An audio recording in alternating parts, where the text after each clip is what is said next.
150 ans avant, la Suisse c'est un pays pauvre, pas de matières premières exploitables, pas de colonies exploitables non plus, pas d'accès à la mer pour vivre du commerce. Il a fallu le génie local, il a fallu créer de la valeur, il a fallu la volonté de mettre en place ces biens, ces services, ces infrastructures. Le but du développement, c'est ça, c'est ce qu'ont fait les générations avant nous et c'est ce qu'on doit faire pour les générations suivantes. Ce qui est important pour une entreprise, c'est le savoir-faire. Et le savoir-faire, il est lié aux collaborateurs. Et les collaborateurs ne sont pas très mobiles dans notre région. Donc ça veut dire qu'il faut absolument leur donner le cadre de travail régional. En plus, on parle de mobilité douce et de développement durable. Et puis effectivement, il faut donner des conditions cadres pour qu'on puisse garder nos emplois dans la région. Et c'est sur ce socle qu'on arrive à bâtir et construire l'avenir d'une entreprise. On a une région qui bénéficie d'une image positive. On a une région qui a une force d'attraction naturelle parce que justement les gens la reconnaissent dès le départ comme une région qualitative.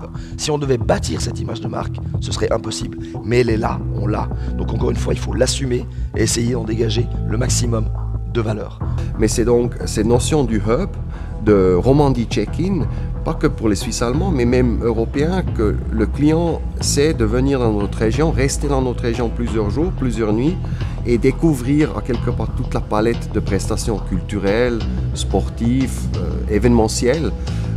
Et c'est certainement cette notion du hub que j'ai retenue à quelque part pendant la conférence ou dans la nouvelle stratégie de la promo.